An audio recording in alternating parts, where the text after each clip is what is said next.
شرک اکبر کی بعض مثالوں سے متعلق جو درس ہے اس میں پہلی بات ہے مردوں سے دعا کرنا۔ دعا کرنا عبادت ہے، جیسا کہ اس سے پہلے بھی توحید کی مثالوں کے اندر ذکر کیا گیا۔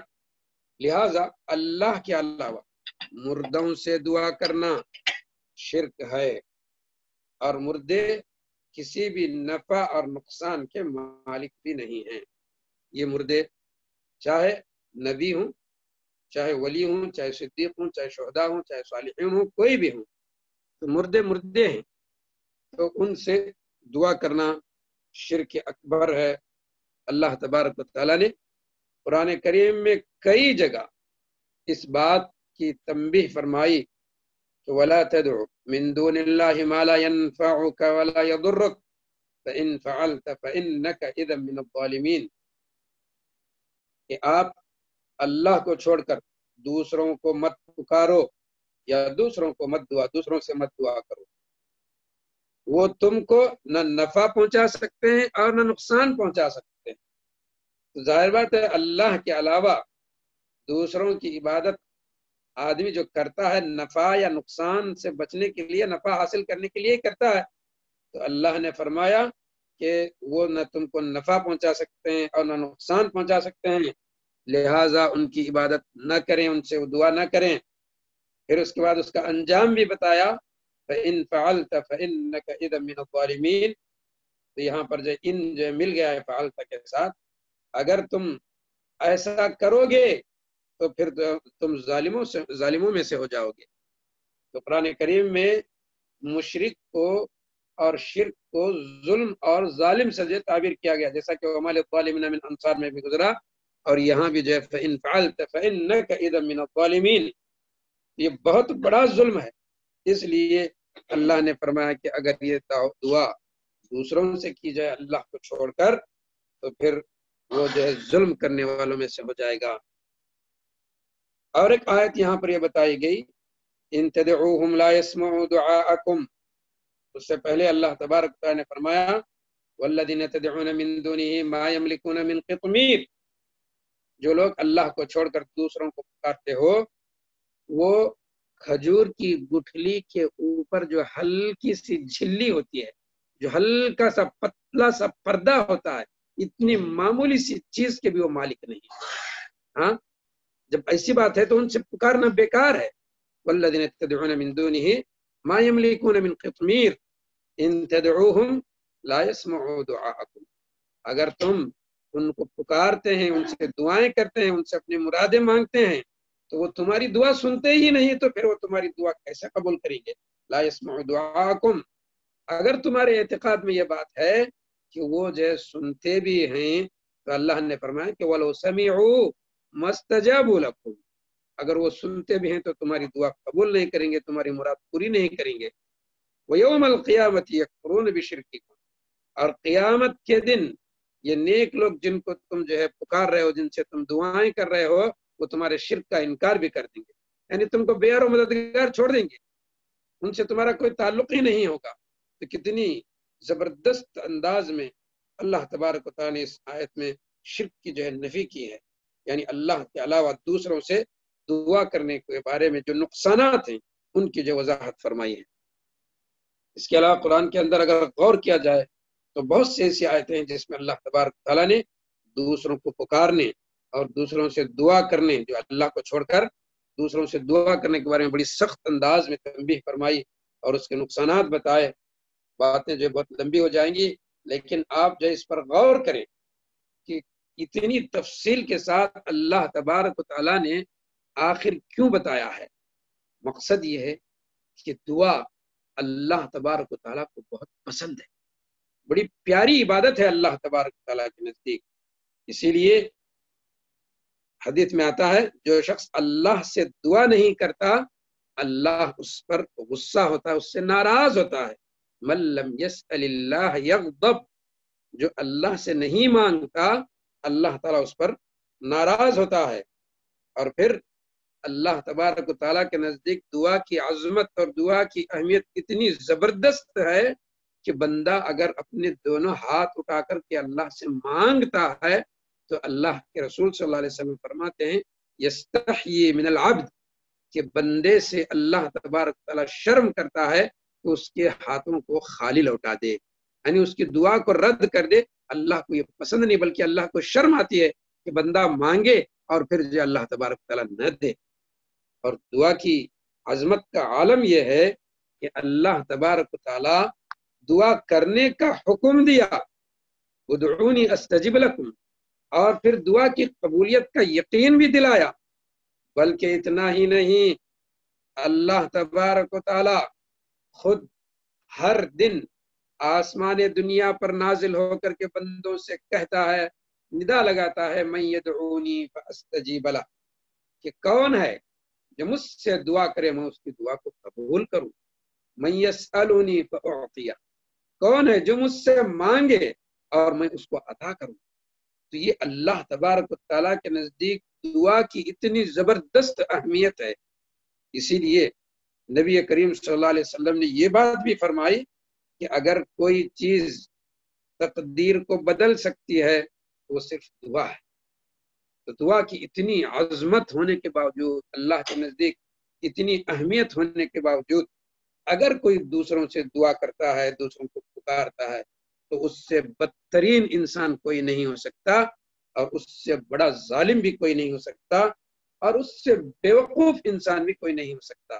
اور یہ دونوں باتیں اللہ تبارک تعالیٰ نے قرآن مجید میں فرمائی ہیں۔ میں اشارہ کر کے آگے پڑھوں گا۔ سورہ احقاف کے اندر آیت نمبر 4 میں اللہ نے فرمایا کہ وہ شخص بڑا گمراہ ہے، وہ شخص بہت بڑا گمراہ ہے جو اللہ کے علاوہ لوگوں کو پکارتا ہے، جو اس کی پکار ہی سنتے نہیں، ہاں اس کی بات کو قبول ہی نہیں کرتے۔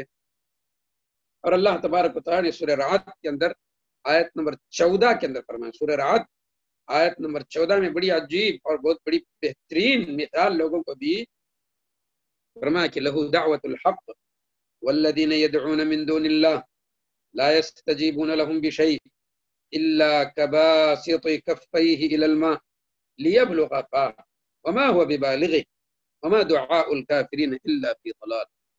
بڑی زبردست مثال دی گئی ہے کہ حقیقی پکارنا تو اللہ ہی کے لیے ہے، لہو دعوت الحق۔ اس کے بعد فرمایا کہ اللہ کو چھوڑ کر جو لوگ دوسروں کو پکارتے ہیں، دوسروں سے دعائیں کرتے ہیں، ان کی مثال ایسی ہی ہے کہ ایک شخص پانی کے سامنے کھڑا ہوا ہے اور پانی کے پاس ہاتھ پھیلایا ہوا ہے اور کہہ رہا ہے کہ اس کو پانی جو اس کے منہ تک پہنچ جائے۔ ظاہر بات ہے کہ پانی کیسے پہنچ جائے گا؟ جب تک کہ وہ آگے نہ بڑھے اور اس کو نہ اٹھائے اور اپنے منہ تک نہ پہنچائے، نہ پیے، تو اس وقت تک جو ہے پانی نہیں اس کو ملے گا۔ تو اللہ نے فرمایا کہ اس کی مثال ایسی ہی ہے کہ یعنی بے فائدہ چیزوں سے وہ امید لگائے بیٹھا ہے اور پھر جو ان سے دعائیں کر رہا ہے۔ غرض اللہ تبارک تعالیٰ نے دونوں حیثیت سے ہم کو جو ہے سمجھایا، دعا کی اہمیت اور عظمت بھی بتائی، اور دعا کی جو لوگ دعا نہیں کرتے اور جو لوگ دوسروں سے دعا کرتے ہیں اس کی مذمت اور اس کی جو ہے گمراہی بھی اللہ نے واضح فرما دی۔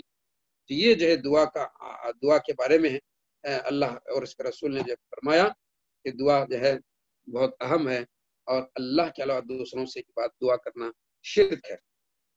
دوسری چیز اس درس کے اندر یہ بیان کی گئی ہے کہ اللہ کے علاوہ مردوں سے استغاثہ کرنا، اللہ کے علاوہ مردوں سے استغاثہ کرنا۔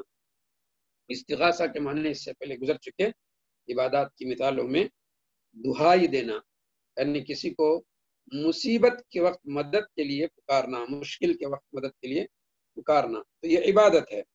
لہٰذا مصیبت اور مشکل میں اللہ کے علاوہ، اللہ کو چھوڑ کر نبیوں کو یا فرشتوں کو یا جنوں کو اور مردوں وغیرہ سے استغاثہ کرنا اور ان سے مدد طلب کرنا شرک ہے۔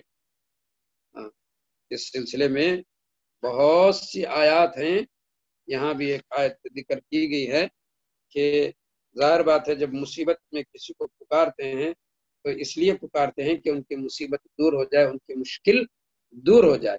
تو لہٰذا مشکل کشا یعنی مشکل کو دور کرنے والا، مشکل کشا کے معنی مشکل کو دور کرنے والا اللہ کے علاوہ کوئی نہیں ہے۔ اسی لیے اللہ تبارک و تعالیٰ نے فرمایا وَإِن يَمْسَسْكَ اللَّهُ بِضُرٍّ فَلَا كَاشِفَ لَهُ إِلَّا هُوَ اور اگر اللہ تعالیٰ تم کو کوئی تکلیف پہنچانا چاہے تو کوئی اللہ کے علاوہ اس کو دور کرنے والا نہیں. تو مصیبت اگر اللہ کی طرف سے آ جائے تو اللہ کے علاوہ اس کو کوئی دور نہیں کر سکتا. یہی بات اللہ کے رسول صلی اللہ علیہ وسلم نے عبداللہ بن عباس رضی اللہ تعالیٰ عنہ سے سمجھایا تھا، بتایا تھا کہ اے لڑکے، اگر ساری دنیا مل کر کے تم کو کچھ نفع پہنچانا چاہے تو ہرگز نفع نہیں پہنچا سکتے مگر اتنا جتنا اللہ نے تمہاری تقدیر میں لکھا. اور اگر ساری دنیا میں لوگ مل کر کے، ساری امت تم کو ذرہ برابر بھی نقصان پہنچانا چاہے تو وہ ہرگز نقصان نہیں پہنچا سکتے مگر اتنا جتنا کہ اللہ نے تمہاری تقدیر میں لکھا ہے. اگر اللہ نے تقدیر میں نہیں لکھا تو وہ ہرگز نقصان نہیں پہنچا سکتے. تو اس طریقہ سے ہم انبیاء کی دعاؤں میں اس سے پہلے استغاثہ کے اندر پڑھے کہ توحید کی وجہ سے مصیبتیں ٹل جاتی ہیں، مصیبتیں اور مشکلیں ختم ہوتی ہیں. جی بہت خوب، کسی نے وہ آیت جو ہے بھیج دی ہے. تو توحید یہ وہ چیز ہے جس کی وجہ سے مصیبتیں ٹل جاتی ہیں، جیسا کہ یونس علیہ السلام کی دعا میں ہے لا الہ الا انت سبحانک انی کنت من الظالمین.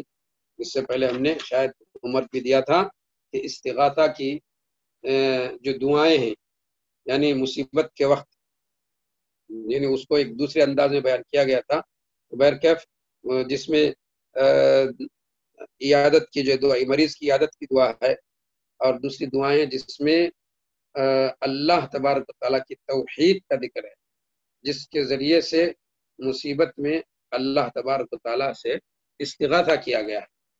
اسی طریقہ سے خاص کر کے مصیبت کے وقت، مشکل کے وقت انسان اپنی توحید کو شرک سے پاک کرنے کی فکر کرنی چاہیے. نبی کریم صلی اللہ علیہ وسلم کی ایک دعا یہ ہے اللہ اللہ ربی لا اشرک به شیئا، کہ اے اللہ اللہ تو میرا رب ہے، میں تیرے ساتھ کسی چیز کو شریک نہیں کرتا. تو یہ اس بات کی دلیل ہے کہ مصیبت میں آدمی شرک سے بچنے کی فکر کرنی چاہیے اور شرک سے اپنے آپ کو پاک کرنا چاہیے.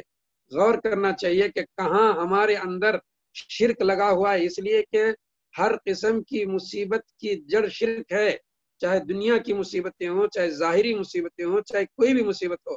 آخرت کی مصیبت تو سب سے بڑی ہے الیاذ باللہ. تو ہر مصیبت کی جڑ جو شرک ہے، اس لیے مصیبت کے وقت آدمی کو شرک سے بچنے کی فکر کرنی چاہیے. لیکن آج لوگوں کا حال یہ ہے کہ وہ شرک ہی سے جو ہے واسطہ پکڑ کر کے اپنی مصیبتوں کو دور کرنے کی فکر کر رہے ہیں. یہ بالکل الٹا طریقہ اختیار کر رہے ہیں. اللہ نے ہمیں اور اس کے رسول نے ہمیں مصیبت میں شرک سے بچنے اور شرک کا جائزہ لینے کے لیے کہا کہ جو تمہاری توحید کا جائزہ لے لو کہ کہیں اس کے اندر شرک کی ملاوٹ تو نہیں ہے. لیکن آج مسلمان یہ ہیں کہ بالکل اس کے برخلاف الٹے راستے پر جا رہے ہیں. تو ان کو اللہ کی مدد کیسے ملے گی؟ غرض بہت سی دعاؤں کے اندر اگر ہم غور کریں گے، جہاں مصیبتیں بیان کی گئی ہیں، جہاں مصیبتوں سے پناہ طلب کی گئی، وہاں توحید کا خاص کر کے ذکر ہے تاکہ بندہ مصیبت میں شرک سے اپنے آپ کو پاک کر کے جو ہے توحید پر قائم رہے. صبح شام کی ایک دعا ہے جس میں جو ہے عافیت طلب کی گئی ہے اور اللہ تبارک و تعالیٰ سے کفر کی پناہ طلب کی گئی ہے، کفر سے اللہ کی پناہ طلب کی گئی ہے. تو اس میں خاص کر کے توحید کا ذکر کیا گیا ہے، بلکہ غریبی کا ذکر کیا گیا ہے. تو غریبی بھی اگر دور ہو سکتی ہے تو توحید کے ذریعے سے دور ہو سکتی ہے، اس لیے کہ غریبی بھی ایک مصیبت ہے. تو یہ تین چیزیں ایک دعا کے اندر ذکر کی گئی ہیں. یہ ایک ہوم ورک کے طور پر بھی آپ اس کو نوٹ کر لیجئے کہ یہ دعا کون سی ہے. کل جو ہے آپ اس کو بتائیں گے انشاءاللہ تعالی. اللہ تبارک تعالیٰ سے دعا کہ اللہ تبارک تعالیٰ ہمیں اپنی توحید کو اپنے دلوں میں مضبوط فرمائے. وآخر دعوانا ان الحمد للہ رب العالمین.